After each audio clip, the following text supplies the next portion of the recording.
and 2 describe something that is coming in the fall of 2017. And what it is it's a constellation and planet alignment that has never happened before and it won't happen again. It's very specific, and it's been found in an astronomy program. I was looking for it in 2011, and then I put it on the internet, and here we are today. It's got a lot of peer review. It's not going away. It's just getting bigger. Oh, it is. I mean, I had an interview with David Mead over a year ago, and he touched on that date. There's been a lot of other people that have used that information. I know I had Jason Jeffries on the show a while back that kind of showed the charts and the stars, the signs in heaven that correlate to Revelation as well.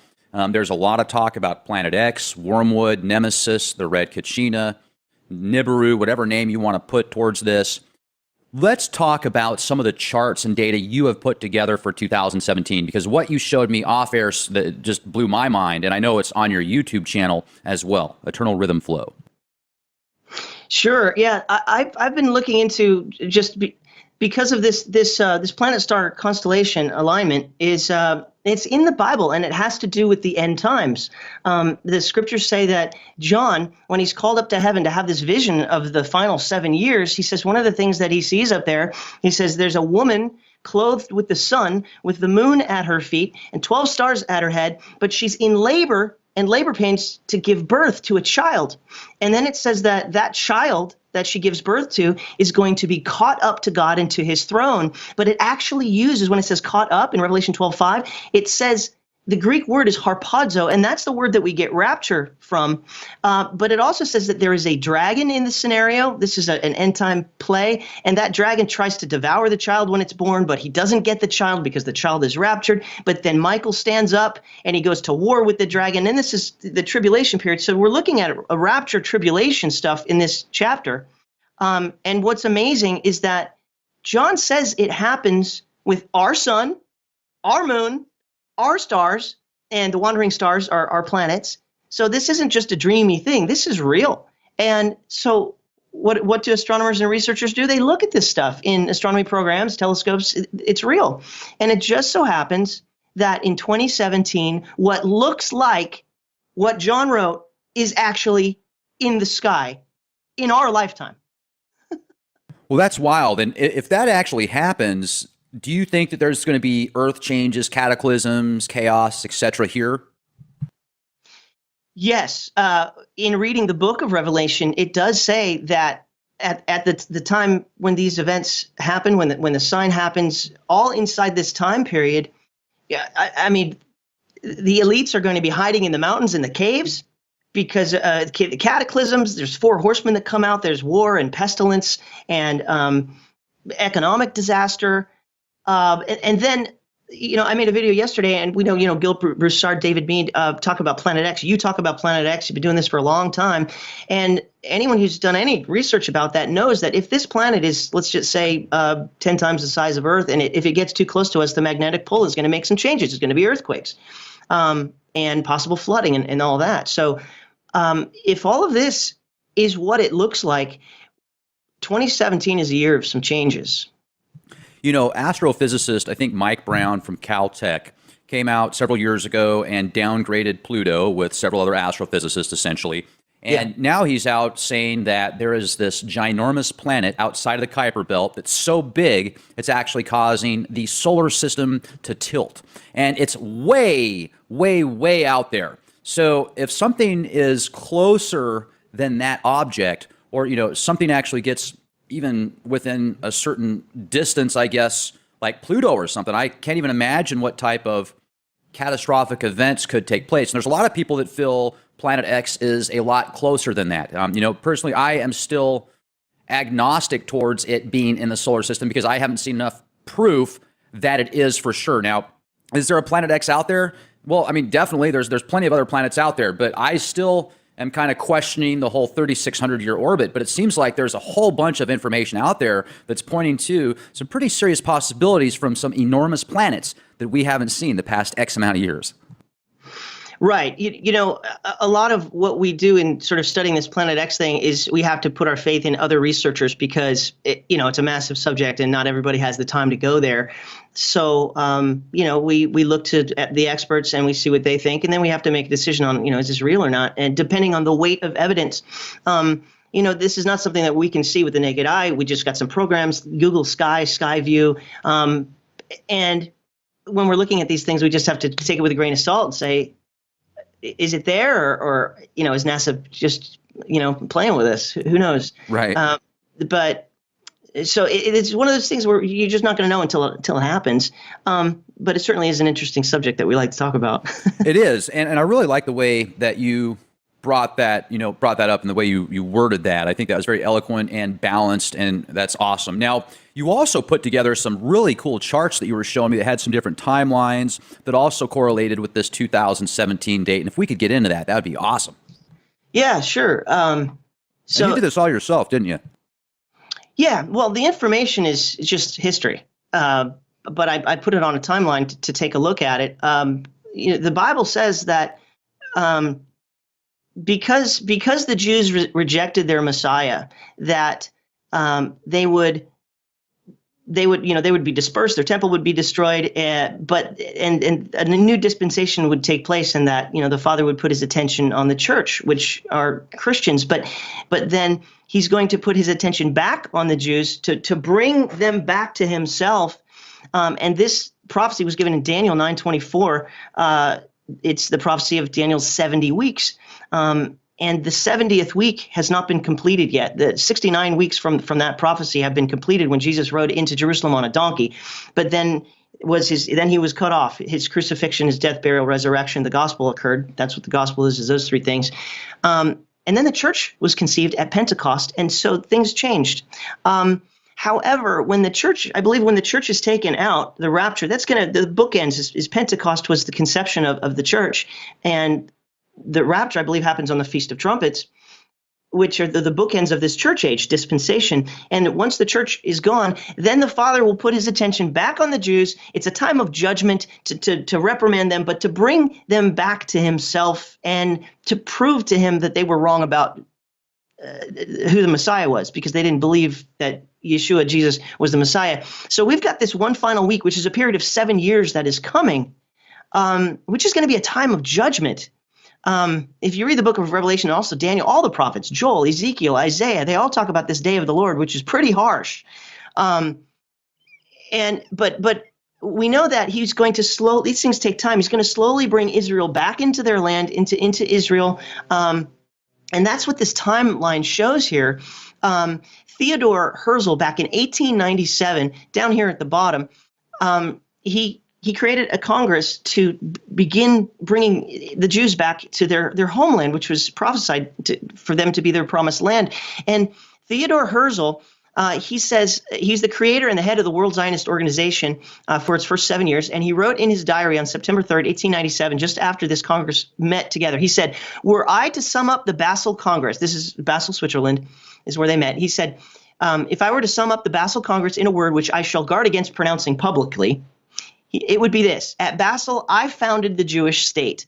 If I said this out loud today, it would be greeted with universal laughter. But in 5 years, perhaps, and in certainly 50 years, everyone will perceive it." That's the beginning of this timeline over here, 1897. Now, what I should preface is that there is also a prophecy of 120 years. And if we look in Luke, the Messiah said that the end times are going to be just like it was in the days of Lot and Noah. And as we know, Lot was removed from a judgment that was going to happen to Sodom and Gomorrah. Fire rained down, fire and brimstone. So he was righteous, and so he was removed. He didn't have to go through that. Noah also was the only righteous man on the planet back then.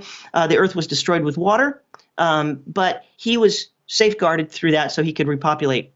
So there's going to be this separation of people who are going to get judged on, and those who escape it.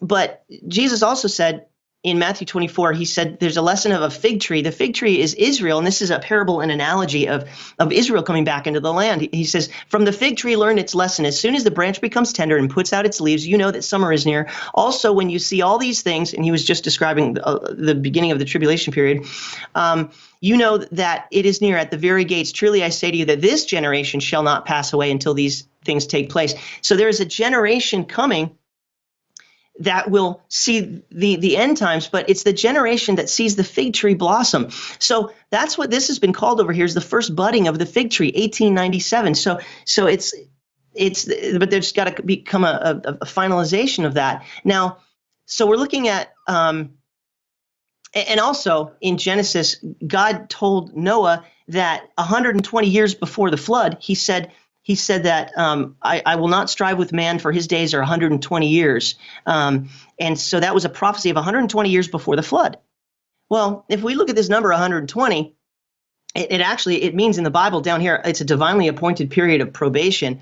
Well, if we count 120 years, we end up the 0 year is 2017, and this is the fig tree coming, Israel coming back into their land. The Balfour Declaration was declared in 1970, which allowed the Jews to start coming back into Israel.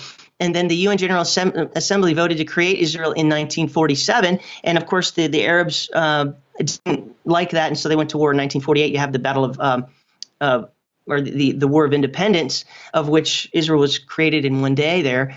But then in another 20 years, you had 1967. In 1947 and 1948, Israel got they got the ability to get the land back, called Israel again. But they didn't have the capital. The Arabs still controlled the capital, Jerusalem. Well, in 1967, that's what happened there. Another war, the 6-Day War, and they got their capital back. So they're getting more and more. They got the land, then they got the capital. But the Bible says that they've got to get the temple too. This is where we're at. We're in between these things. They don't have that yet. They don't have the Temple Mount. I think that's what's coming next. You bring it to another Jubilee cycle, which is another sort of divinely appointed period of time, which is 50 years. And there's another Jubilee in here, 1917 to 1967. That's a Jubilee. 1967 to 2017. That's a Jubilee. So if this pattern is correct of what's coming, everything happens on the sevens, 1897, 1917, 1947, 1967. These are all agreements with nations. What's the UN General Assembly going to do in 2017? What are they doing? What aren't they doing? Well, I've been looking at the news in the last just 2 days, and they are putting so much pressure, just this week, on dividing the nation of Israel and creating this two-state solution thing. Which, if we read Daniel 9:27, it says that there's going to be a covenant, a peace covenant, some kind of an agreement. That's also in 1 Thessalonians 5:3. It says that when the nation of Israel, when they say peace and safety, then sudden destruction comes on them. And then it gives us as a clue when. It says, when they say peace and safety, sudden destruction comes on them as labor pains of a pregnant woman. What's that pointing to? Why did he write that? Hey. Revelation 12. Okay. Just like in the stars. Why else would he say that? It's interesting because you've heard this saying before, as above, so below.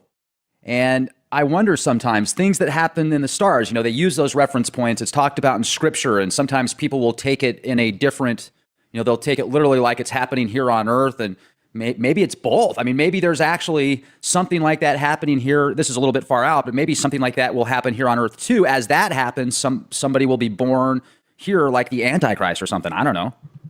I think he's already alive and well. I mean, if he's got to confirm a peace agreement, if we're going to have this scenario take place in 2017, then he's already in the wings, whoever that might be. But you brought up as above, so below. People, in studying New World Order conspiracy theories, the Luciferian stuff, the Catholic Church, the Illuminati, we hear this phrase, as above, so below, Baphomet with his arms. That's actually true. It's not just some satanic little word. I mean, Satan always takes things that are true from God and twists it to his own ends, just like the zodiac, which you open up the paper and it's supposed to be all about you. But the reality is that that's in the book of Job, talking about the Pleiades, Ursa Major and Ursa Minor, the Great Bear and the Little Bear. And then, God uses the Star of Bethlehem to show us that when Yeshua was born, he's using this other birth story of a child being born, which may be the rapture of the church. The word rapture is in this one, Revelation 12. So he made this stuff, but then Satan twists it to his own ends, and you've got, paganism. As above, so below is true. The Bible says that there is a temple in heaven. God's throne is in heaven, but these things were also created on earth, now not there. But there is a Jerusalem on earth, but there's also a Jerusalem in heaven. The Bible says that there will be a new Jerusalem coming down from heaven. So there is an as above, so below on the good side, as well as there's an as above, so below on the bad side.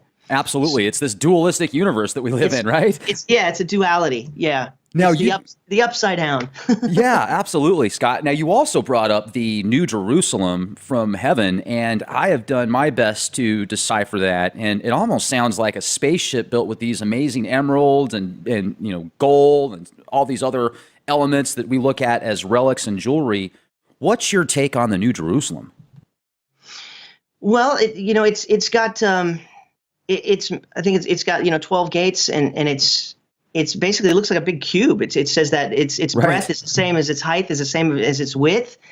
That it's a mystery. But apparently this is something that's going to come down during the final 1,000 years of Earth. I believe that the human story is a 7,000-year story. God said that he created the world in 7 days, but he rested on the seventh. He gave that instruction to the Jews, the same thing. There's a Sabbath rest. Well, what we're dealing with right now is 6,000 years, but then after the final hardships of the tribulation period, Yeshua will come back, and we will enjoy the final Sabbath millennium, the Sabbath rest of 1,000 years. And that is a time when he sets up his kingdom. And so it says that the New Jerusalem will be a part of that, and somehow it comes out of the heavens. It's interesting to ponder. But it's going to be a completely different time, and we're not going to have the murder and the wars and the sin, and it's just going to be unlike anything else. Well, it's also fascinating when it talks about the beings inside of the New Jerusalem that are surrounding the throned one, and the eyeballs that are all around their bodies and stuff. I wonder if that's actually going to be physical, like these, or if it's something more metaphoric. It's just such an enigma, and it's very fascinating to think about. But it sounds to me like we're possibly 2017. This could be the starting point of many sparks. And what else have you deciphered over the next several months, 2017, you feel are going to take place? Well, that's a good question. It's interesting that this sign in the heavens in Revelation 12, 1 and 2, there is action involved in it. And the planet Jupiter, I believe, represents the child. The church, I believe, was conceived at Pentecost in Acts chapter 2, just after Jesus ascended to heaven. The Holy Spirit came down and conceived the church, just in the same way that it says in Matthew 1:18 that the Holy Spirit conceived the Messiah inside of Mary. So this is one of the Holy Spirit's jobs, is this conception. And the church age is the growth of this child, which must be born. And that, of course, is like a 2,000-year story. But I think what's happening is this Revelation 12 sign it's on already. It's begun. I believe it began November 20th of 2017, which is a little over a week ago from this recording. What happened is that Jupiter, which I believe represents the church, it's going to go and do a retrograde motion. It's going to do a loop inside of Virgo, but it had to begin somewhere. So it had to cross the line of Virgo, the side of Virgo, and that happened on November 20th. So that would be likened to a conception. And then from that crossing of the line, Jupiter passing into Jupiter, you would count until it comes out, and it comes out between her legs like a child being born after. And I calculated this years ago. I made a video on this, and it's 42 weeks from the crossing the first line to crossing the birth canal line, because it's in there for just over 9 months. And 42 weeks is a human gestation period. It's a long-term birth. Now, here's what's interesting, Rex, is that conception is not the time when there is hardships in a natural relationship. Man and woman come together, and she gets pregnant, and it's an exciting time. But it's not until about 4 weeks until the date of delivery, that's when the contractions begin. That's when real discomfort happens for the woman. And she just wants that baby out.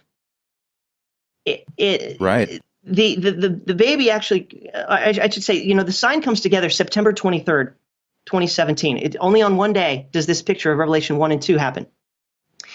If we look back 4 weeks from that, there is a great eclipse that astronomers are looking at. August 21st, 2017, there is an eclipse that starts in the Pacific Ocean above by Oregon, and a total solar eclipse shadow will drape across the entire United States and get into the Atlantic just after it passes through South Carolina. So it's like it divides the country in half. It splits the country in half. It's another sign in the heavens. Blood moons have been known in history of the Jews as being harbingers for like a warning or a judgment or something like that. That's a total lunar eclipse when the moon goes through the shadow of the earth and turns red because of the atmosphere. But solar eclipses have been known in history and in mythology as being an omen or a warning or a harbinger for the Gentile nations. So is it possible in August that we will make a bad decision in voting against Israel? When the General Assembly gets together and starts to make these decisions about this Middle East peace process, because Hurricane Katrina, and there's a number of different cataclysms that have happened to the United States that can be related to decisions that our leaders have made against Israel. Judgments have come. Hurricane Katrina is a pretty amazing one to study. Do you think that there was any, sorry to interrupt, I was just going to ask real quick, do you think that there was any influence via weather geoengineering with Hurricane Katrina? I don't understand how all that works, but I would not. I first and foremost take the position of being a skeptic, but also secondly, I try to remain balanced. Sure. And with the position of who knows what technology they have and who knows what they will do with it. So I try not to blow things off as like, oh, that's total garbage, it's a hoax. Sure, I think there is weather engineering, HAARP. I mean, the stuff that they put in our skies in the jet fuel, and oh yeah. There's evil, there's control. It's all about control, and they want something. What do you think about that? I think they want to control everything. They want to control the weather. They want to control what people think. They want to control what people do. They want to, you've got 6 corporations that control over 90% of the media. And as much as I love to watch a good TV show and a good movie, I also know the subliminal programming that they put behind it, just because I was taught at a very young age. So I can watch a film and see what they're programming the masses to think. But at the same time, you've got to be aware of that kind of stuff. Otherwise, you can be a good lemming to the dark side and not even realize it, just because they've got you under their mind control spells, essentially, is what it comes down to. But I think if we use our knowledge the right way, and there's got to be some type of something behind the scenes, like if we just say, look, we do not accept what you're doing to us, we will not accept it. And I think if enough people said that, you wouldn't have to be violent, you wouldn't have to do something vicious, unless they felt so much in a corner. When I'm saying I'm referring to these psychopaths, the 0.0001% or whatever that controls the majority of these defense contractors and government officials and stuff. It's not the people in the government that are bad most of the time. I mean, there's bad apples everywhere. It's the people behind the scenes that you never see or very rarely see or hear about that, in my opinion, are the ones kind of controlling a lot of this madness. But have you ever noticed, Scott, that when a lot of these events that take place are portrayed in movies and TV shows before they actually happen? All the time. It's just so amazing. 9/11 was portrayed in a film before it happened. Many. You've got all this stuff with the Simpsons prophesying everything. What? It's absolutely amazing. And then, of course, there's the Illuminati playing cards. Which I got a set today. By the way, I ordered a set. I spent about $100. I've got, 200 cards? There's a total of 500 or something total cards. But I've got the original 95 set, and I'm going to pull that out later today. Sorry to interrupt, but I just had to, man. You totally brought that up. That was great. That's awesome. Yeah, I mean, there is something to that. Like they're telling us what they're going to do before they do it, and if we accept it, then they can karmically get away with it? Is that what it could be? Yeah, I think it's a mind game. If it's not that big of a surprise somehow psychologically, we won't fight against it because there's something inside of us that was like, well, of course that was going to happen. I sort of knew that. It's mind games. Wow, that was a real powerful way to put it. The way you said that right there makes so much sense from a psychological standpoint, and not even a metaphysical standpoint or a mystical standpoint or a conspiratorial standpoint. The way that you worded that right there, just that hits home big time. That's great. So let's jump into more of Revelation because you're such an expert with Revelation. And I kind of cut you off there a minute ago. I didn't mean to take us on a different path. I apologize about that. Let's get back into what's going on around us right now, the signs in the heavens, the signs in the news, etc. Oh gosh, signs in the news. Well, like I brought up before, I think something that we really need to take a look at in this next year is going to be what is the decision that the nations make about Israel? Because God clearly says that land and certainly Jerusalem itself was given to the patriarchs. It was given to Abraham, then it was given to his son Isaac, and then it was given to his son Jacob. And Jacob's name was changed. Jacob's name was changed to Israel, and Jacob had 12 sons. Which become the 12 tribes of Israel. That's the bloodline of that the promised land has been given to. And the Bible says that it will never be taken away from them. But it also says it will definitely be fought over because Abraham, he didn't just, that bloodline came through his wife, Sarah, which was also his sister. But that's the promised bloodline. However, Sarah was too old to have a child for quite a long time. And so Sarah had a handmaiden. Her name was Hagar. And she told Abraham and said, hey, go ahead and sleep with her and have a son because I'm too old. And so Abraham's first son was through Hagar, who was from Egypt, she was the daughter of a pharaoh, an Egyptian pharaoh. And so this son's name was Ishmael. And Ishmael is the father of the Arabs. So from Abraham, you've got two bloodlines, one through Sarah and one through Hagar. Then you've got, through Sarah, you've got Isaac and Jacob. But through Hagar, you've got Ishmael. And so one leg of Abraham is all the Hebrews, the Jews. The other leg is all the Arabs. So this is this massive family feud over this land. But it's very clear in the Bible who gets it and who it belongs to. But they're trying to create a two-state solution so both legs can have it. That's not what God wants. It's not to be shared. So I think that decision of a two-state solution is going to be epic. And if that's what happens in 2017 at the next major UN General Assembly, which always finalizes before the holidays in the fall, that's where they really make their push to get this done.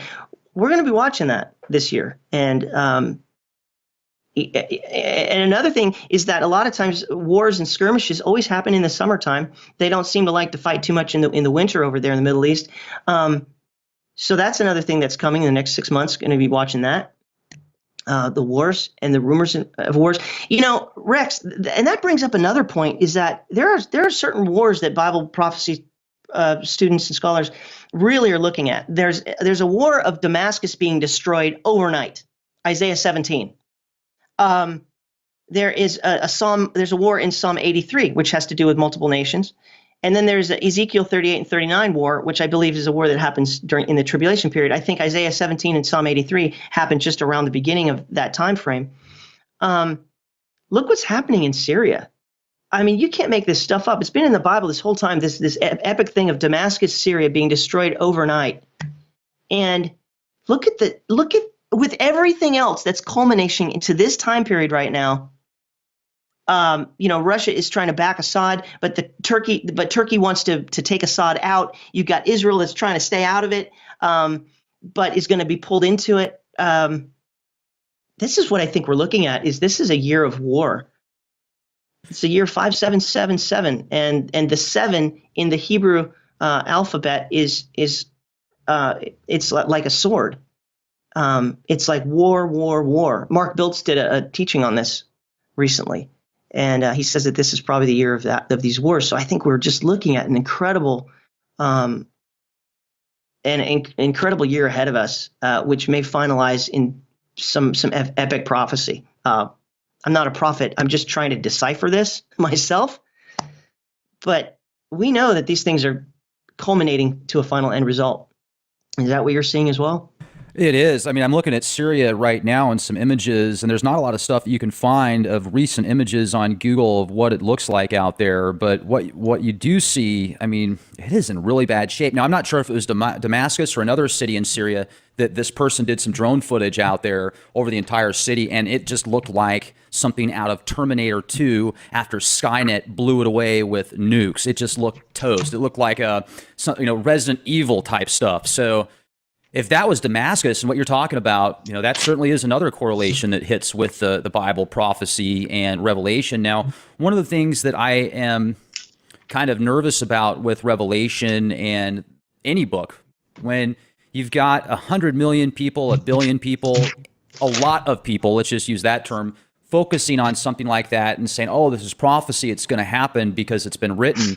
Well, they can also, in a sense, kind of co-create that prophecy, make it happen faster. I wonder also sometimes if the Bible has been tampered with to the point that, and it's funny, I'm going to use the term here, I'm going to play devil's advocate, but I wonder sometimes if the Bible has been tampered with to the point to where what we're reading about is actually false history. We're learning from the victors, not the people that lost, and we're kind of just little things that could be in there that could take us into a path that's very far off. I don't know. I really don't.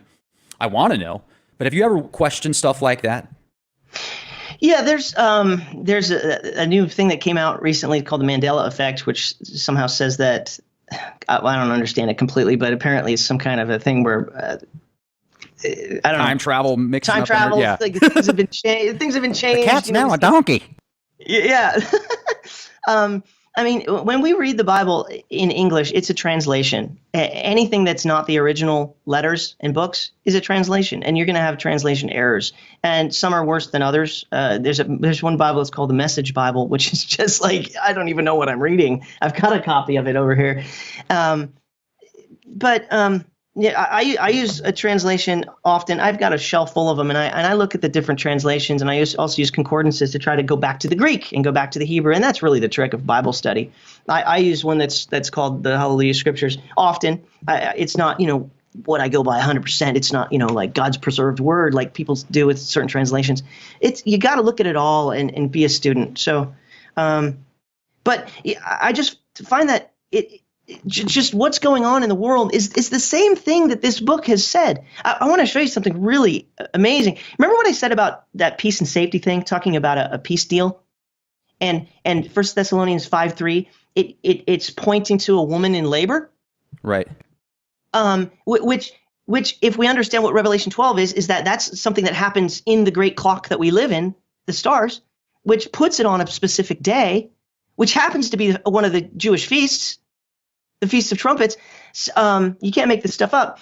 But, Paul was saying that when they say peace and safety, sudden destruction comes upon them like a woman in labor. I think that he's using that terminology to point to something the Holy Spirit spoke through him, so he would know that John would write that. Well, check this out. What I was just saying with Damascus being destroyed, it's Isaiah 17:1. It says the message concerning Damascus ceases to become a city and shall become a heap of ruins. If you go to the end of that chapter, verse 18, it says, in the evening there's alarm, and before the morning it's no more. This is the portion of those who plunder us, and the lot of those who rob us. Talking about Damascus, probably a nuclear attack. I didn't want to read the whole chapter on here, but that's the gist of it, and Bible scholars know it very well, that Damascus is prophesied to be destroyed overnight. Now, there's a cross-reference here, and that's Jeremiah 49, 23. It's the same thing, but now Jeremiah is talking about it. And listen to this. It says, concerning Damascus, Damascus has become feeble, and she's turned to flee, and trembling has seized her. Distress and pain have taken hold of her like a woman in labor. So now Jeremiah is pointing to something that seems to be like, what's he pointing at? Well, is he pointing at Revelation 12? Is he pointing at the day that Revelation 12 occurs in our clock that we live in? This is all over the scriptures, Rex. This thing, this weird usage of woman in labor. And the final time it's in the Bible it manifests as a heavenly sign in the book of Revelation, which seems to me that's what all these prophets have been pointing to this the whole time. And we just didn't know it because we didn't understand what Revelation 12 was. So is Damascus going to be destroyed in the fall of 2017? It's possible if wars start breaking out this year, and if a Middle East solution is being sort of, stretched out and a war has to take place. The reason for a peace deal is going to be because war happened. Somebody's got to step up and say, hey, stop.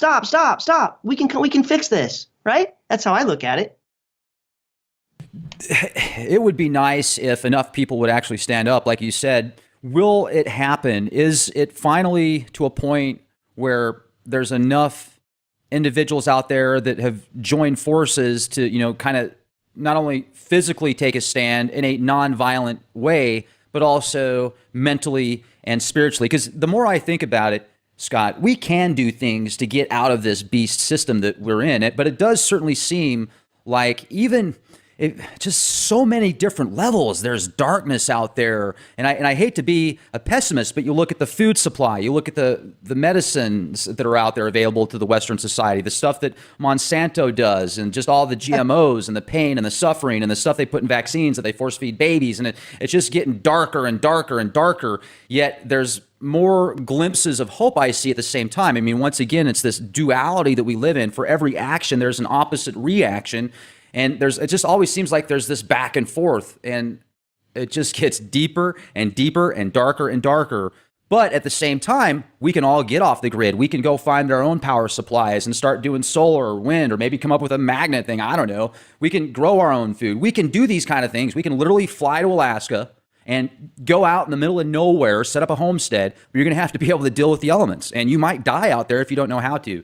But I think that enough of us have the ability now and the opportunity that we either do it or we don't. We can continue to let this system grow and give up our control, because if people think that it was bad in World War II with the concentration camps around the world, I mean, in almost every country, and it was very, very, very bad, it's getting to the point now where with the technologies they have in play, if there's something very dark at the top level that wants to take control and do some nasty stuff, I mean, I can't even fathom the possibilities with technology. Can you imagine being hooked up to some type of machine that kept you just barely alive, and it had your mind thinking that every second was 1,000 years, and you were in some torture chamber where it was like, whatever it was doing? I mean, it's going to get pretty crazy out there, and it's coming out in the movies, that's coming out in the TV shows, these possibilities, these glimpses of futures that could take place. I think we all kind of have to dig in and either say, you will not assimilate me, or if you want to be a part of the system, say, okay, let's go. I'll do whatever you say, Master. This sci-fi is getting so hardcore now, isn't it? I mean, it used to be so innocent. We like what you were just talking about. It reminded me of The Matrix, old Star Trek, the Borg. This is the direction that they want to take it. That's why this stuff comes out. I don't just think it's some writer sitting in his house I'm just going to write a film. There's something about these things that it seems like it comes from a group that's involved in some sort of mysticism, because they seem to know what happens. I don't know. I don't think the devil knows the future, but I think he has a plan.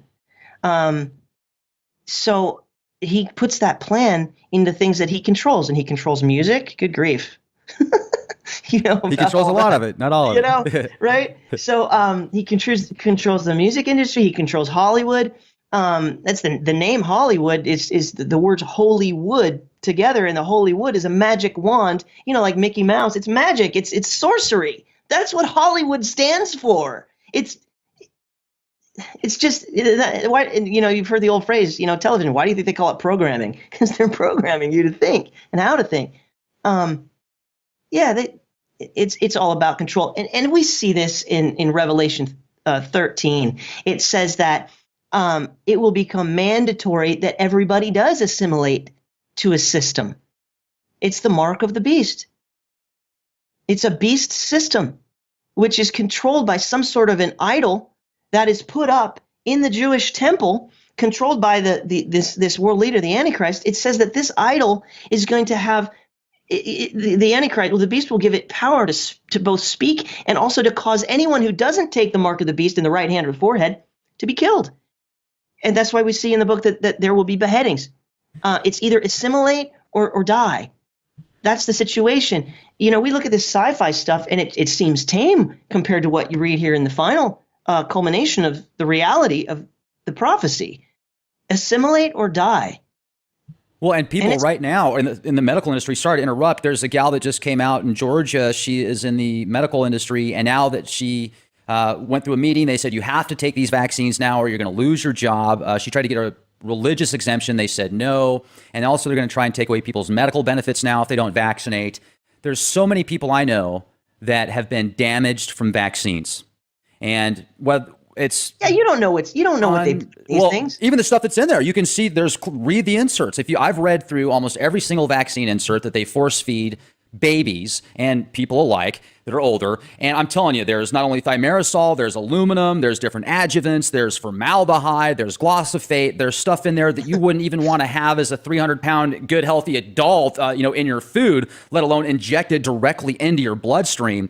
And it's like, what are you going to do? Are you going to continue to let them poison you in order to be a part of this system? Now, as far as the mark of the beast goes, let's take this a little bit further. What is the Greek version or the Hebrew version of the mark of the beast? Is it in the forehead or is it in the head? Because a lot of people think that the Social Security number, if you know your Social Security number, that's a part of the beast system. If you want to take this a step further, you look at what this system does around the world, and people are a part of it in every way, shape, or form. They get up, they go to school, they go to work, they pay their taxes, they go do their job, and all of this feeds this beast system. And even the monetary system is full alchemy. It's creating something out of nothing. It's changing something and transferring something. So this whole system is under the control of literally a pyramid, one-eyed type aspect. And here's another thing too. I think a lot of these symbols that people look at as just evil, like you said earlier, there's, whether it's Satan or whoever its name is that's changing everything around for its own gain,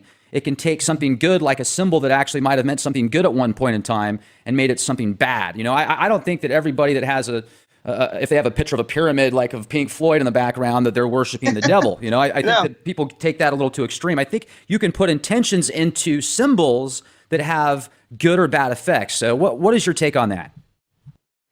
It's funny. I'm a musician myself, and when I was younger, I've had a lot of posters on my wall that had stuff on it that I didn't know what it meant. That doesn't mean that I was a bad person, but what it means is that the artist or that person or whoever controls that person is trying to send a message to the end user, and to have some kind of an effect. We live in a world. It's just so hard these days to even get away from it, but. Just because somebody has, it's kind of like a lot of people wear a cross and they don't even believe in anything. Look at Ozzy Osbourne. That guy's a trip. Did you see him on Conan the other day? Oh man, he gets on there with his son. I guess they're doing a world tour now, or a reality TV show again, and he still talks exactly the same. What's going on? Let me just go over there. How you doing? And he's wearing his glasses, his round purplish tint glasses, and he sits down and he's got this just weird smile on his face, and he's kind of bouncing up and down on his chair a little bit, looking kind of weird. And then Conan said something to him, and I don't remember what he said, but then he goes, "Yeah, I'm possessed." And his son looked at him. He said, "No." He said, "No, Dad." And he said, "Okay." And then he started tripping out, and he got this weird look on his face, and he literally did look possessed. But then there was this one part where Conan said, "Do you ever think you want to get back into country, or do you ever want to do a country song? A lot of rock stars now are making a bunch of money doing country music." And he said, "No, I'm the devil," or people look at me as the devil or Satan or something like that. And I was just like, wow. And then Roseanne was on a talk show a while back where she came on the show with red gloves, and she was basically telling the talk show host that when she was a little girl, she wanted fame and fortune more than anything. So she signed a contract with the devil.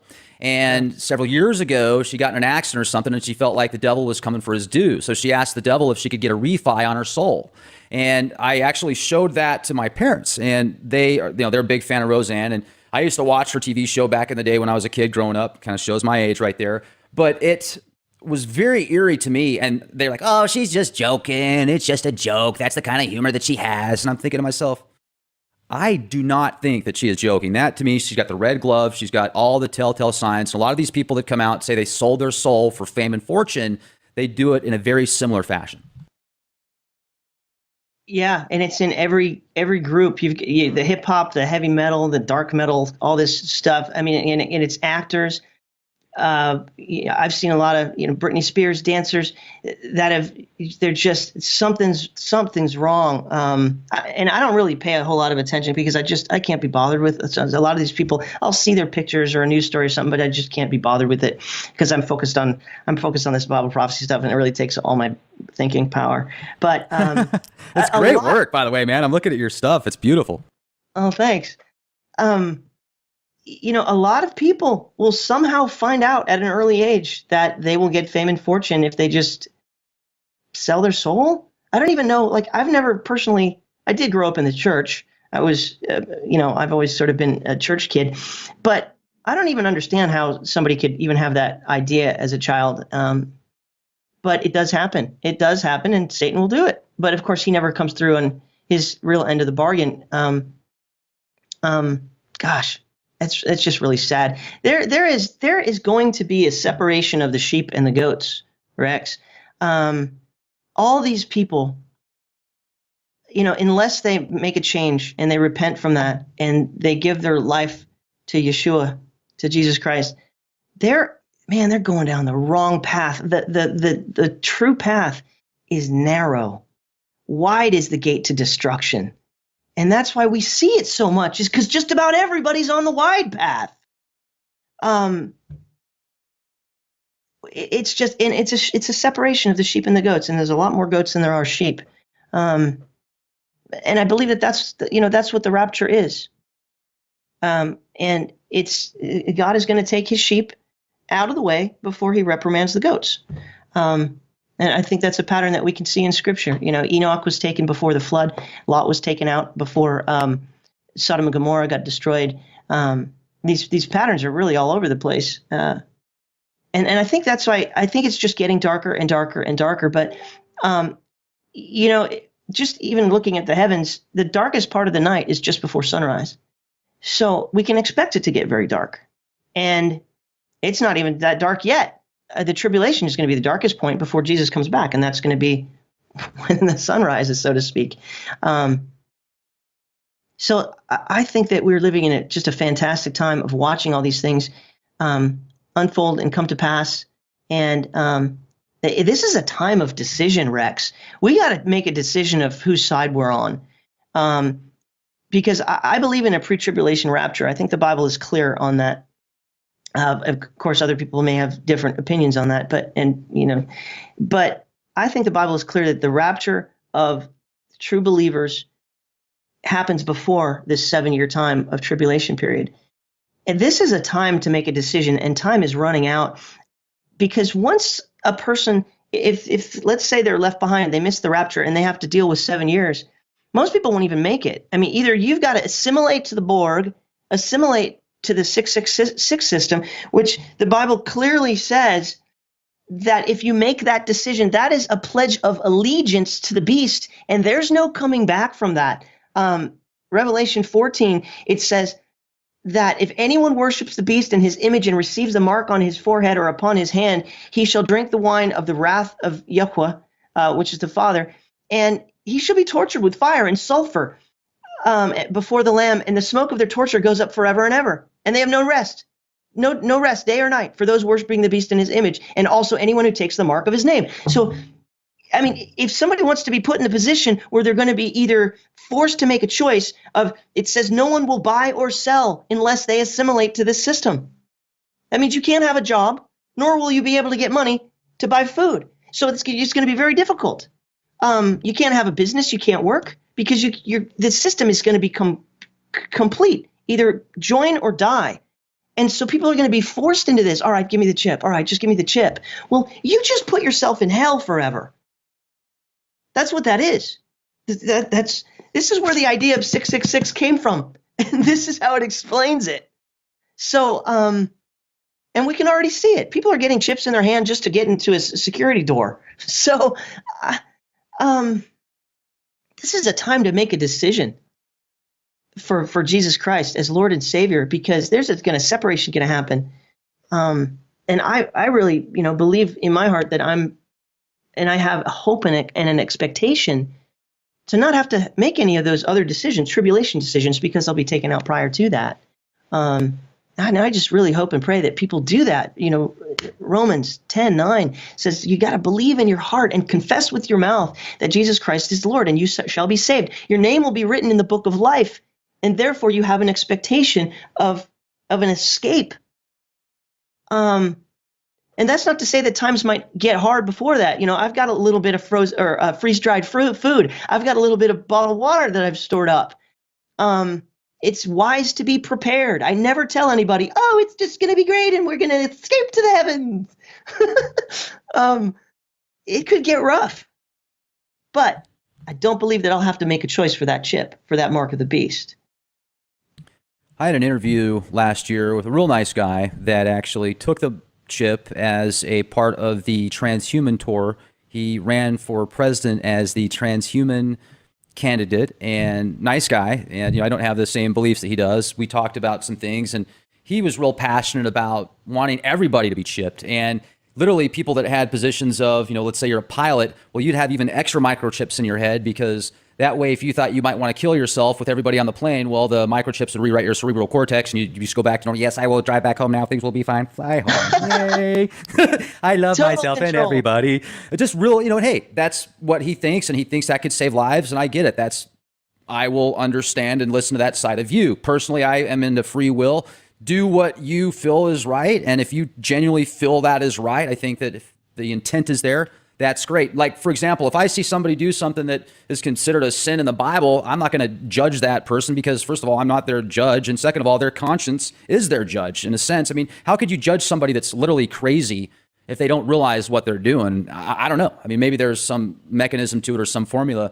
But it just seems as if people used common sense more often, they'd get along a lot better. I just tell everybody the best rule out there, in my opinion, don't tread on me. And I won't tread on you. You don't hurt me. I'm not going to hurt you. You don't come mess with me. I'm not going to come mess with you. Everybody's going to be fine. I mean, that goes. Yeah. Golden rule. Do as to, and Jesus, who said that? Jesus. Hello. Do unto others as you would have them do unto you. How obvious. And people don't do that. And that's what causes problems. I mean, aren't we evolved enough yet with everything that we've learned to realize that is the golden rule? And if we could just follow that, everything else, in my opinion, would come into place, in my opinion. But let me ask you, I'm on your website right now, erfministries.com. Great website. You've got a really cool section here where you've got different graphs and charts that you actually put together. And I wanted to talk about the Trump one that I was just looking at here. Let me pull this one back up. The only Trump believers should presently hope for. Now, do you think Donald Trump, him getting in office, was prophecy? I interviewed a nice gentleman the other day that feels he could be kind of the archetype of King Cyrus talked about in the Bible. And is there any connection of Trump to this graph right here? Yeah, the reason why I made that is because I think I made that earlier in early 2016, and it just seemed like the right, the religious right, the Christians were thinking that Trump was going to come and save the day, save the world, kind of a thing, and he would be sort of a savior figure. But in what like the things that we've discussed, it's getting dark. There is a plan. There is a plan in place. Bible prophecy is not going to stop because nobody's just going to rise up and be and fix everything. And so that's why I made that. And the reason that it's sort of a play on words, because what I'm saying here is that we need to study the feast days because prophecy happens on them. And I believe that the rapture happens at the Feast of Trumpets, which Paul said in 1 Corinthians 15:52, that, we will be changed from this corruptible to incorruptible, mortal to immortal, will be caught up into the heavens at what's called the last trump. And that's a shofar. That's a sound. That's not an actual instrument. That is a sound. It's a blast. And it's the 100th shofar. They blow 100 shofar blasts at the Feast of Trumpets, Rosh Hashanah. It's in the fall. It's the day that this Revelation 12 sign happens on.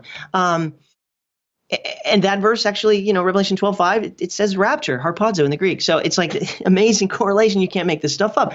What I'm saying is I was just saying, don't put all your hope in a man to come fix everything, because it's not going to happen. If you're going to look for a Trump to save you, it's going to be this one that's in the Bible, which is a blast that calls true believers into heaven before it gets bad. but I think that he is totally being used, right? And there's different Trump. That one shows that there are different Trumps in the Bible. The first Trump is a Pentecost Trump. The last Trump is the Feast of Trumpets or Rosh Hashanah. And there's the Great Trump, which is in Matthew 24, which talks about is the second coming after the tribulation period. So I was just talking about trumpets on that one. But I think that Donald Trump is going to cause division. I think he's already doing that. We see that the left is already in a state of denial.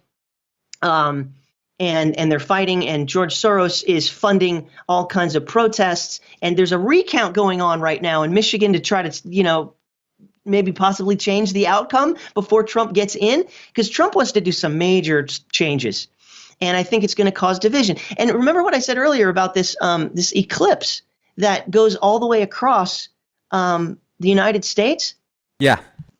That's like division. That says division to me. It cuts the United States in half.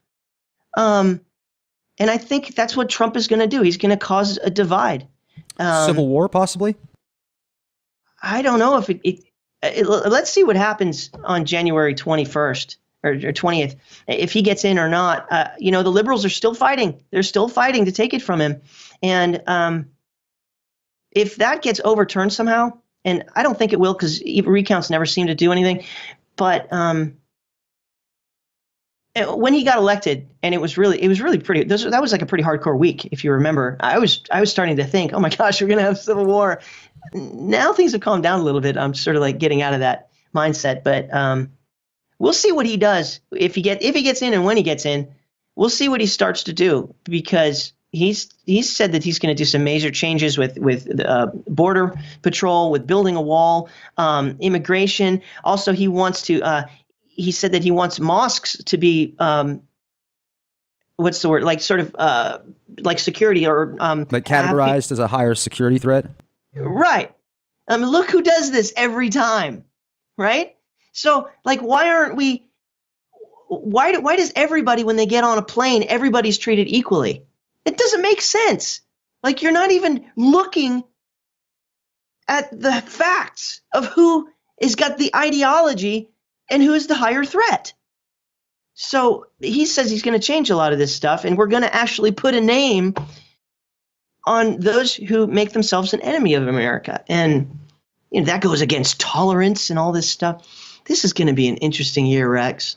I mean, from all this Bible prophecy, possible wars, Israel and all this stuff. But then you've got the Trump situation. That's a whole other thing. How do you see this? My friend Trey Smith made this video about the Trump prophecy and Cyrus. And it was an epic success, this video that he made. And he knows more about that than I do. And I watched it, but I'd have to watch it again to get refreshed on it. But man, it's amazing how that worked. That he got in against all odds. That was another thing that was portrayed in a Simpsons episode about 12 years ago. Right, I saw that on the escalator. Yep. And then you saw him going down the escalator also, just like in the cartoon, and it had him a split screen where it looked like they were playing off of the same skit. Yeah. And then doesn't he get taken out in the Simpsons also? Oh, an assassination attempt. Yeah. And there's this article out now that supposedly Donald Trump is meeting with people to get rid of the Federal Reserve. So I'm wondering if all this stuff is being played out to kind of subconsciously program people for that possibility once again. And if that is, something that does take place, talk about blow it's going to have on the archetype of the pro-American mindset. That will just completely put a huge, how do I put that? Because you look at JFK, supposedly JFK was taken out because he wanted to get rid of the Federal Reserve. I've heard other things too, like he was going to expose aliens and other stuff. But if the most tangible, in my opinion, is that combined with a lot of the defense contractors he was pissing off. But if that's the case, and if Donald Trump really isn't going to play ball with the Federal Reserve and these other individuals, well, is he going to be in a position where something like that might happen to him? I don't know. It's a very interesting thing to think about, and I certainly hope nothing like that happens. But it makes one wonder with the way the media portrays certain events.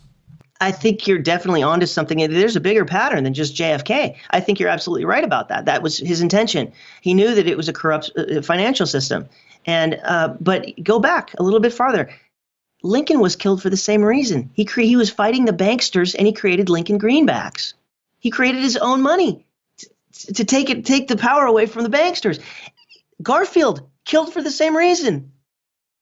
So if Trump goes down that road, man.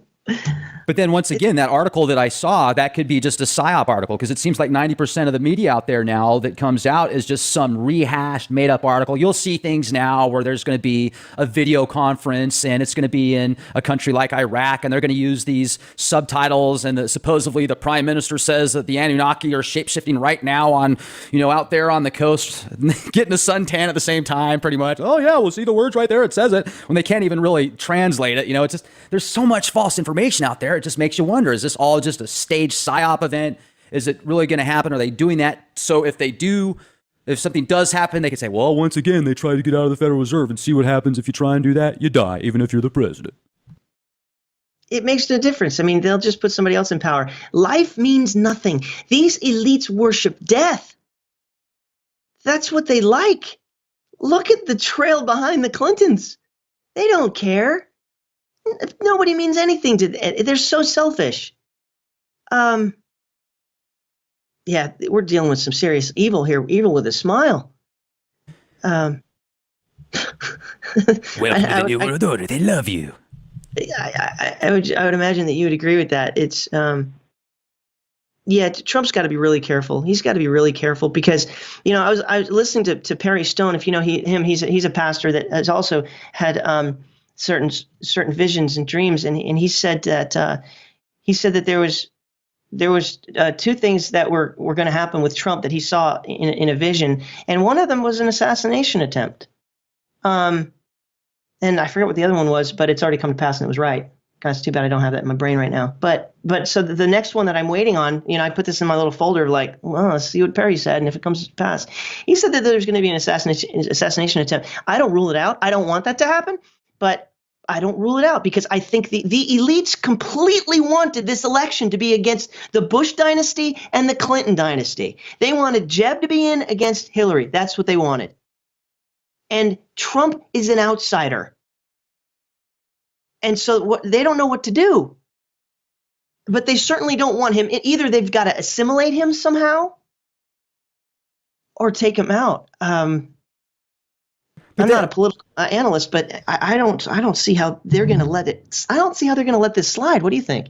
Well, see, I'm very skeptical once again because it was on The Simpsons 12 years ago that he made it in. So it's like they already knew. So therefore, they already knew he was going to make it in. It's either they could see the future, or they had some supercomputer that was, they've got these supercomputers now that can literally calculate quadrillions of floating points per second. And if you take that with some very good artificial intelligence software and then pattern recognition software, combine it with the World Wide Web, what people look up, everything else, and then all the data that's been researched over the years with physiology, psychology, true history, etc. Well, you could come up with some pretty cool models and future time map predictions. So with the technology that they have, obviously it's going to be a lot easier for them to predict the future.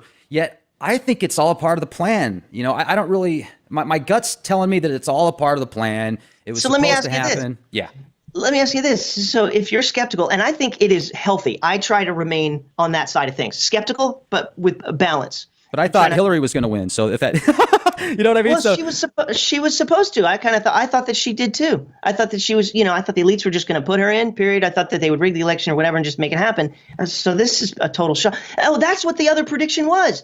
Perry Stone, this is before the election. He said that, that the next president would be number 45, right? Obama's 44. Mm-hmm. He said in Hebrew, okay, just like the Greek, Hebrew and Greek are both very mathematical languages. Like the letters also equal numbers, like A would be 1, B would be 2. So if in Hebrew, if you look at the number 45, it's a number, but it also is a word. And the word is ma. And ma in Hebrew means what? And so what Perry Stone said, he says, however, whatever happens with this election, the majority of people are going to be saying, Ma, what? What happened? Look what happened. I mean, when Trump got in, the news, all of the media, everybody just had it completely wrong. they're absolutely shocked. They're saying, "What? Trump got in?" So Perry Stone was right about that. This Hebrew word of 45, it meant what? The president, 45. What? So anyway, so then the next thing that I'm waiting for is like, is there going to be an assassination attempt? But my question is to you, like with this whole Simpsons thing, is if you sort of take a skeptical position, as I try to do as well, do you think that maybe like the creators of the Simpsons, if they're involved in some kind of like, there's something going on, and it's not just a cartoon there, do you think Trump's not an insider, and like he was already part of the system and they knew that he was going to do that? And if so, then why was the fight so crazy? Well, obviously charades, they can do anything they want in the media. It can be like the WWE. They can be pretending to break each other's backs on the mat, but then behind That's the a scenes, really good point. That's a good point. And I've seen video footage, plenty of it out there, where before Trump was fighting against Hillary as president, he was boasting for her several years ago when she was running for president. And there's plenty of clips saying, "Oh, the Clintons, they're amazing people. We hang out together. They're good people. They're good people. Blah blah blah blah blah blah." There's pictures of them all, hugging each other. And yeah, I get it. They were inside circles, people in politics, money, big corporations. It's all intertwined. They're all partying together and stuff. And then yeah, when they do kind of go head to head, people can be narcissistic enough to where they're just going to throw that person under the bus. I mean, are there real friends in politics? I don't know, but I'm not in politics. So, I've even noticed here just a YouTube channel with 60,000 very astute subscribers, mind you, but there's some of the comments that I read, I don't think they're from the subscribers necessarily, because there's some very ignorant people out there that are just, you can't please everybody. No matter how good of a person you are, your intentions are, there's going to be somebody out there that just doesn't like you because maybe you look like somebody that he knew growing up that picked on him or something else. There's just always some reason that there's somebody out there that doesn't agree with you. And that's a good thing, because if we all agreed on everything, would be like the Borg, would be assimilated. So I appreciate constructive criticism and stuff like that. But there's always those few haters out there, whether they're just jealous or dark or evil or whatever it is, that they're going to try and drunk. Drunk, yeah, whatever. I mean, never discount that some people commenting are on something. Oh, yeah. Never discount that. Yeah, they're like huffing glue. Oh, get this guy and some. How about that one gal that actually drinks paint?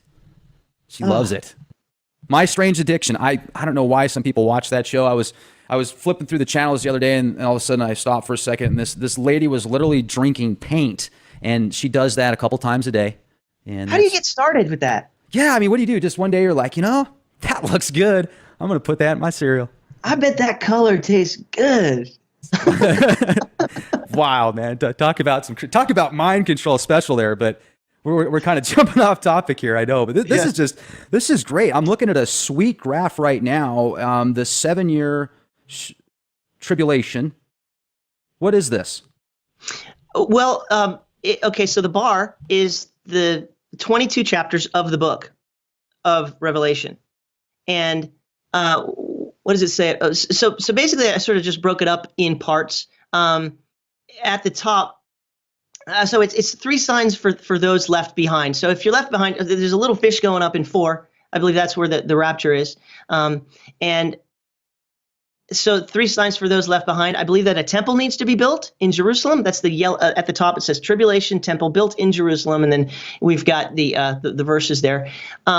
And then you've got to have the temple is going to be defiled by the Antichrist, and the verses are there. He's going to, like we talked about, the mark of the beast is going to be implemented and controlled by some kind of an idol that has power, and it's going to be set up in the temple. And then it's 666. The latter half of the tribulation period, this 7 years, there's a mandatory choice: assimilate or die, take the mark of the beast or die. And so these are just 3. I said one day I was going to make a graphic of like, here's 3 signs that you're in the tribulation period. You're going to see the temple be built in Jerusalem again, because the temple has to be defiled by the Antichrist, and the 666 system is going to be run from there. So it's just sort of an overall graphic. So sometimes when I'm doing a Bible study, what I do is I just open up Photoshop and I just start thinking. I want to see what's in my head. And then have something to show for it to look at later. So that's what a lot of this stuff is. Now this is literally famous. I think this is kind of what got you on the map back in 2011. Was your breaking open just the detailed analysis when you just took this to a whole other level, essentially. Well, it was amazing. At first, I didn't really know what it was. What happened was I was in a forum. I wasn't a YouTuber. I wasn't really making videos. I would play, a guitar or something every once in a while, but I wasn't doing this. I didn't have a computer that could handle it. And but I was going to these End Times forums and checking stuff out. And somebody put up a screenshot of something that looked like this with Virgo and Leo, but the planets were different because it was a screenshot of 2011, and that was in the future. So and I looked at it, and that person in the forum said something inaccurate, and they said this is the Revelation 12 sign, and it had like Saturn and Venus in the belly of Virgo, and that would be twins, and there was no 12 stars at her head. But I found that was interesting. I said, wow, I think it's close. Let me go into my astronomy program because I already had one. I had this one, Stellarium, and I just went into the future, and I did. It didn't take long from 2011 to go forward 6 years, and then I saw these planets, and then I had to figure out, how am I going to interpret this? And I've learned a lot in the last 5 years, but I took this and I it wasn't this exact thing here. I mean, same look, same screenshot, but I didn't have all the Photoshop, words on it because I didn't have Photoshop back then. But anyway, I put it in the forum, and it was a forum. People were already talking about the blood moons and talking about Star of Bethlehem and talking about things, and then all of a sudden, people start trying to find the Revelation 12 sign. So I put that on there. I said, I think this looks better than the other post. And it just has taken off from there. And a lot of peer review has been done on this. Nobody can find anything that looks better. I mean, to line up the verses. This is what the verse says about the sun, the moon, the planets, and the action, the activity that takes place with a birth.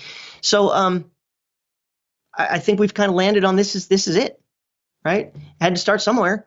I don't know if I was the first one to find it. I was the first one to find it that I, found it for myself. I actually Googled it. I was looking for it before bothering with the program. I Googled it first. And I never found, anything saying September 23rd. So I went into the program myself and found it. But that's not to discount that other people aren't looking at the same time. And, who's to say Mark Biltz discovered the whole blood moon thing first? He was, but somebody had to put it out there.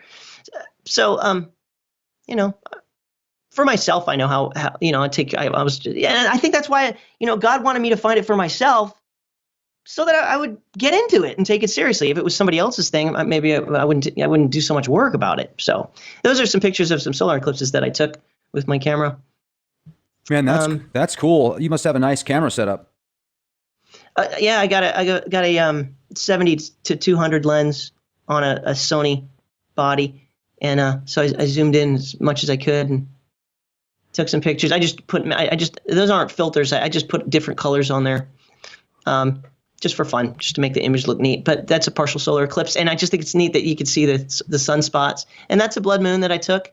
I should have made that red a little bit darker there with the words, or a little bit brighter. But that was the second eclipse. That was the second blood moon of the tetrad that happened in 2014 and 2015. That's the October 2014.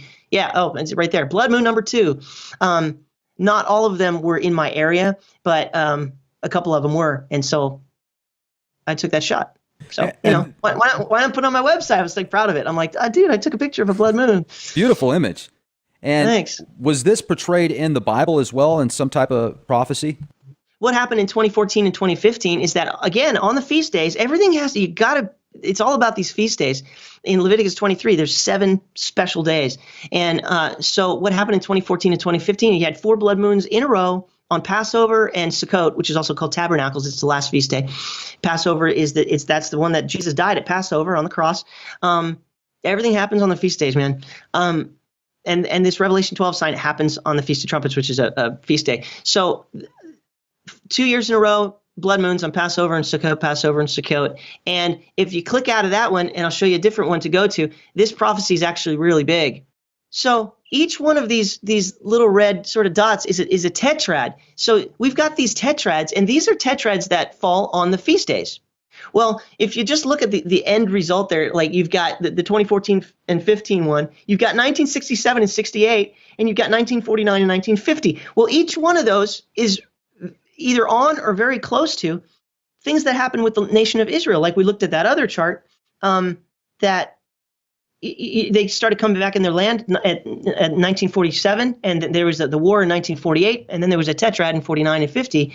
But then also the 6-Day War, where Israel got their capital back was in 1967. Well, there was one of these tetrads in 1967, 68. But it also goes way back. It goes like the time of Christopher Columbus. Is the next one back there? He sailed the ocean blue, 1492. Well, in 1493 and 1994, that's when the Jews were getting kicked out of Spain. And that's why Christopher Columbus sailed. So there's something about these things that was connected to the Jews. But the bottom line is that what I believe that these blood moons are is Joel 2:31. It says that they're a warning. It says that the sun will be turned to darkness and the moon to blood before the day of the Lord, which is this 7-year time frame that is going to be really bad that I'm talking about. It's called the tribulation, the day of the Lord, the time of James. The Bible says in Joel 2:31 that these are harbingers. It says that the sun will be turned to darkness. That's a total solar eclipse. And the moon to blood. That's a total lunar eclipse. And it says that these will be warnings before the day of the Lord. And the day of the Lord is this 7-year time frame that we're talking about. And so I believe that what happened in 2014 and 2015 with these blood moons is that it was a warning. It's a warning that it's coming, because God always warns. He wants people to turn from their wickedness. And I'm giving you a warning. I'm giving you a warning. I'm giving you a warning. So that's what I think, that those events of the blood moons, and there were solar eclipses involved as well, which you can see in some of these other charts. It's a warning. And then you got this other sign in the heavens in Revelation 12 that happens September 23rd, 2017. That's not a warning anymore. So the warning stage is over. Right. Warning stage happened a couple years ago. The next one, if you study what it means, there's a solar eclipse on that one. It's amazing, Rex, is that the last one, the fourth one, which happened in September 2015, that one was seen over Israel, but also it was bigger. It was a super moon. When the moon is at its closest point at perigee, it was a super blood moon. Those are super rare, and it was seen over Israel. So that was the warning right there. And so that's what I've been compiling with all these charts over the years, just show that God is giving us signals. So that shows an overall eclipses that I took and just put on a timeline so you can just see the patterns, because I think it makes a nice representation. And I made a new one, which I put as my YouTube channel banner, which goes all the way to 2034. Really cool stuff. Did I lose you? No, that's sharp. I'm pulling it up right now, and it was starting to freeze up again there for a second. So is it showing the YouTube channel now? Yeah, I see it. If you like right click on that and do view image, it'll get bigger on your screen. And on here, what I did was I put the Star of David on the ones that are seen from Israel to try to see more into the pattern there. And look what happens right around the Revelation 12 sign, sort of under my picture. But you've got 5 lunar eclipses in a row related to Israel. 2 are partial, but 3 are total. And if that would begin the tribulation period, I mean, it just seems like an amazing pattern to me.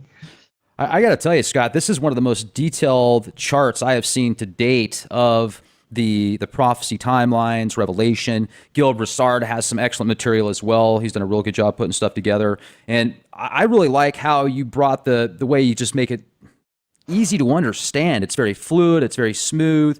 You've got over 55,000 subscribers on your YouTube channel, Eternal Rhythm Flow. You've got an incredible website. You've got tons of charts. You don't have any commercials on your YouTube channel. So, I mean, you put in a ton of work, effort into your ministry, and I certainly appreciate what you do. Before we close out tonight, is there anything that you'd like to share with us that maybe I should have asked but didn't? Oh, we could have. We clearly are on the same page with a lot of this stuff. We could have talked all kinds of different directions, and it's just fun to see where it went anyway. But, I would just hope that people know and just wake up, I mean, that's what your whole ministry or your job, what you're doing here with the Leak Project is you just have a heart to tell people, wake up, and the end game for me is that I believe that the Messiah is coming. And so that's my message, because that's the message that I get out of the Bible, is these are all signs. It's all supposed to happen like this. It's coming. There's going to be a separation of sheep and goats, and then there's judgment on the goats, and it's coming. So I just would hope that people find salvation, like I said earlier, Romans 10:9-10. It's just really simple. It starts there with believing that the one who died on the cross was in the grave for 3 days and defeated death and raised from the grave. That's the Son of God. He's the one that offers us the free gift of salvation. So that's the message that I want to tell people if they haven't heard that yet. That's the gospel. We're supposed to spread the gospel, tell people he's coming. Right on. And Scott, I got to say, I really appreciate your approach towards things. You seem to be, you're very passionate about what you talk about. You've done some incredible research, and you also, when I've asked you questions that, maybe didn't fit your typical, upbringing and what you think, you said, yeah, that's a possibility. I'm not going to count that out. I'm going to stay balanced, but I'm also going to stay focused. And I really appreciate that, not just blowing something off right off the bat without even having oh yeah, that's a possibility. So I think that helps people grow. Once again, I certainly don't have all the answers. I am more agnostic personally, meaning just, I don't know. I want to know.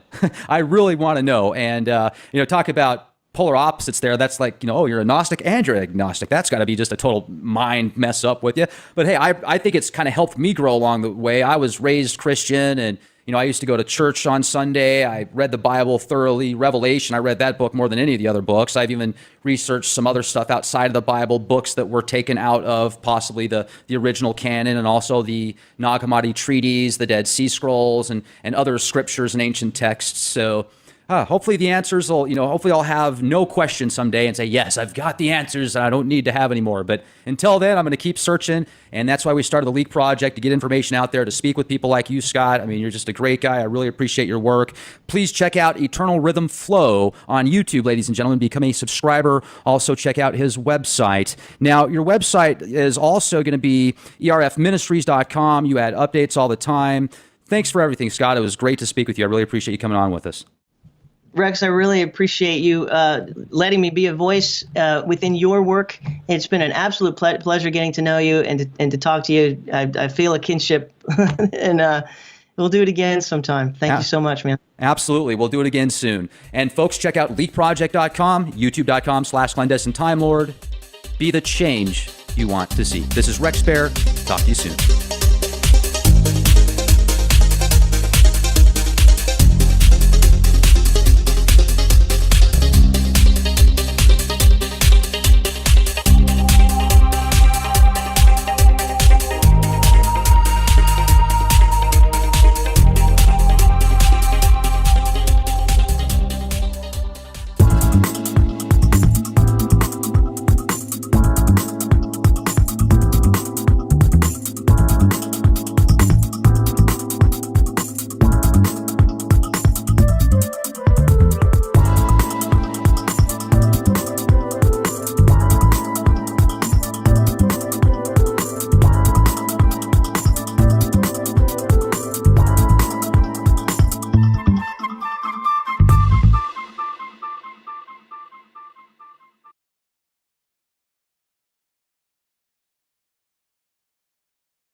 And two, describe something that is coming in the fall of 2017. And what it is it's a constellation and planet alignment that has never happened before, and it won't happen again. It's very specific, and it's been found in an astronomy program. I was looking for it in 2011, and then I put it on the internet, and here we are today. It's got a lot of peer review. It's not going away. It's just getting bigger.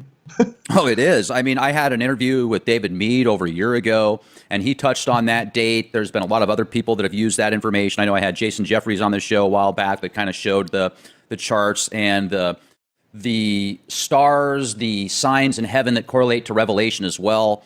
There's a lot of talk about Planet X, Wormwood, Nemesis, the Red Kachina, Nibiru, whatever name you want to put towards this. Let's talk about some of the charts and data you have put together for 2017, because what you showed me off air that just blew my mind, and I know it's on your YouTube channel as well, Eternal Rhythm Flow. Sure. Yeah, I've been looking into just because of this planet star constellation alignment is it's in the Bible, and it has to do with the end times. The scriptures say that John, when he's called up to heaven to have this vision of the final 7 years, he says one of the things that he sees up there, he says there's a woman clothed with the sun, with the moon at her feet, and 12 stars at her head, but she's in labor and labor pains to give birth to a child. And then it says that child that she gives birth to is going to be caught up to God and to his throne. But it actually uses, when it says caught up in Revelation 12:5, it says the Greek word is harpazo, and that's the word that we get rapture from. But it also says that there is a dragon in the scenario. This is an end time play, and that dragon tries to devour the child when it's born, but he doesn't get the child because the child is raptured. But then Michael stands up and he goes to war with the dragon. And this is the tribulation period. So we're looking at a rapture tribulation stuff in this chapter. And what's amazing is that John says it happens with our sun, our moon, our stars, and the wandering stars are our planets. So this isn't just a dreamy thing. This is real. And so what do astronomers and researchers do? They look at this stuff in astronomy programs, telescopes. It's real. And it just so happens that in 2017, what looks like what John wrote is actually in the sky in our lifetime. Well, that's wild. And if that actually happens, do you think that there's going to be earth changes, cataclysms, chaos, etc. here? Yes.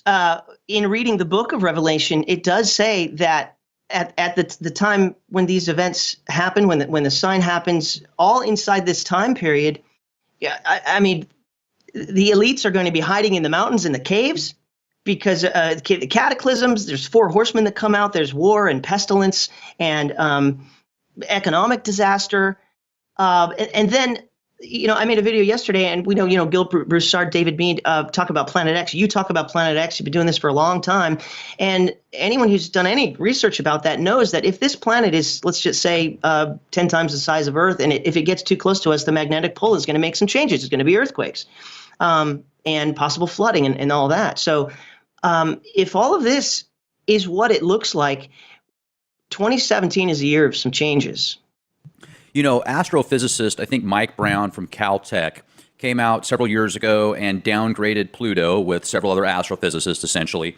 And now he's out saying that there is this ginormous planet outside of the Kuiper Belt that's so big, it's actually causing the solar system to tilt. And it's way, way, way out there. So if something is closer than that object, or, something actually gets even within a certain distance, I guess, like Pluto or something, I can't even imagine what type of catastrophic events could take place. And there's a lot of people that feel Planet X is a lot closer than that. Personally, I am still agnostic towards it being in the solar system because I haven't seen enough proof that it is for sure. Now, is there a Planet X out there? Well, I mean, definitely there's plenty of other planets out there, but I still am kind of questioning the whole 3,600-year orbit, but it seems like there's a whole bunch of information out there that's pointing to some pretty serious possibilities from some enormous planets that we haven't seen the past X amount of years. Right. A lot of what we do in sort of studying this Planet X thing is we have to put our faith in other researchers because, it's a massive subject and not everybody has the time to go there. So, we look to the experts and we see what they think, and then we have to make a decision on, is this real or not? And depending on the weight of evidence, this is not something that we can see with the naked eye. We just got some programs, Google Skyview. And when we're looking at these things, we just have to take it with a grain of salt and say, is it there or is NASA just, playing with us? Who knows? Right. But so it's one of those things where you're just not going to know until it happens. But it certainly is an interesting subject that we like to talk about. It is. And I really like the way that you brought that up and the way you worded that. I think that was very eloquent and balanced, and that's awesome. Now, you also put together some really cool charts that you were showing me that had some different timelines that also correlated with this 2017 date. And if we could get into that, that'd be awesome. Yeah, sure. So and you did this all yourself, didn't you? Yeah. Well, the information is just history, but I put it on a timeline to take a look at it. The Bible says that because the Jews rejected their Messiah, that they would be dispersed, their temple would be destroyed, but a new dispensation would take place, and that the Father would put his attention on the church, which are Christians, but then he's going to put his attention back on the Jews to bring them back to himself. And this prophecy was given in Daniel 9:24. It's the prophecy of Daniel's 70 weeks. and the 70th week has not been completed yet. The 69 weeks from that prophecy have been completed when Jesus rode into Jerusalem on a donkey. But then he was cut off. His crucifixion, his death, burial, resurrection, the gospel occurred. That's what the gospel is those three things. And then the church was conceived at Pentecost, and so things changed. However, when the church is taken out, the rapture, the bookends is Pentecost was the conception of the church, and the rapture, I believe, happens on the Feast of Trumpets, which are the bookends of this church age dispensation. And once the church is gone, then the Father will put his attention back on the Jews. It's a time of judgment to reprimand them, but to bring them back to himself and to prove to him that they were wrong about who the Messiah was, because they didn't believe that Yeshua, Jesus, was the Messiah. So we've got this one final week, which is a period of 7 years that is coming, which is going to be a time of judgment. If you read the book of Revelation and also Daniel, all the prophets, Joel, Ezekiel, Isaiah, they all talk about this day of the Lord, which is pretty harsh. But we know that he's going to these things take time. He's going to slowly bring Israel back into their land, into Israel. And that's what this timeline shows here. Theodore Herzl, back in 1897, down here at the bottom, he created a Congress to begin bringing the Jews back to their homeland, which was prophesied for them to be their promised land. And Theodore Herzl, he says he's the creator and the head of the World Zionist Organization for its first 7 years. And he wrote in his diary on September 3rd, 1897, just after this Congress met together, he said, "Were I to sum up the Basel Congress," this is Basel, Switzerland, is where they met. He said, "If I were to sum up the Basel Congress in a word which I shall guard against pronouncing publicly, it would be this: at Basel, I founded the Jewish state. If I said this out loud today, it would be greeted with universal laughter. But in 5 years, perhaps, and in certainly 50 years, everyone will perceive it." That's the beginning of this timeline over here, 1897. Now, what I should preface is that there is also a prophecy of 120 years. And if we look in Luke, the Messiah said that the end times are going to be just like it was in the days of Lot and Noah. And as we know, Lot was removed from a judgment that was going to happen to Sodom and Gomorrah. Fire rained down, fire and brimstone. So he was righteous, and so he was removed. He didn't have to go through that. Noah also was the only righteous man on the planet back then. The earth was destroyed with water, but he was safeguarded through that so he could repopulate. So there's going to be this separation of people who are going to get judged on, and those who escape it.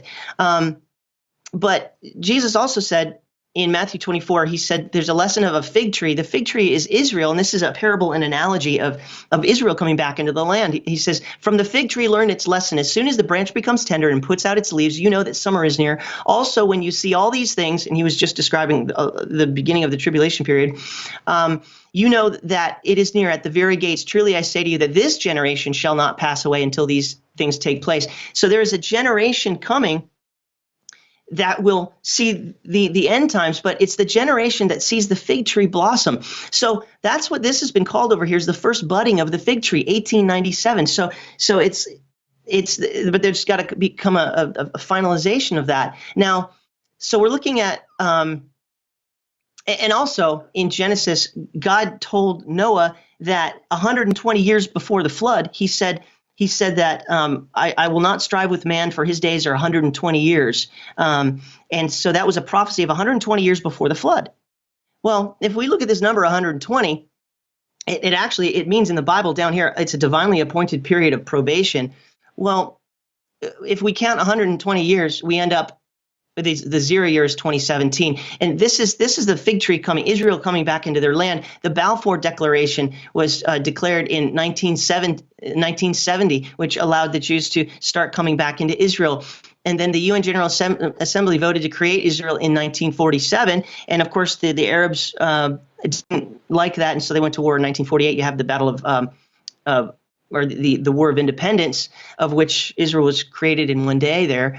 But then in another 20 years, you had 1967. In 1947 and 1948, Israel got they got the ability to get the land back, called Israel again. But they didn't have the capital. The Arabs still controlled the capital, Jerusalem. Well, in 1967, that's what happened there. Another war, the 6 Day War, and they got their capital back. But so they're getting more and more. They got the land, then they got the capital. But the Bible says that they've got to get the temple too. This is where we're at. We're in between these things. They don't have that yet. They don't have the Temple Mount. I think that's what's coming next. You bring it to another Jubilee cycle, which is another sort of divinely appointed period of time, which is 50 years. And there's another Jubilee in here, 1917 to 1967. That's a Jubilee. 1967 to 2017. That's a Jubilee. So if this pattern is correct of what's coming, everything happens on the sevens: 1897, 1917, 1947, 1967. These are all agreements with nations. What's the UN General Assembly going to do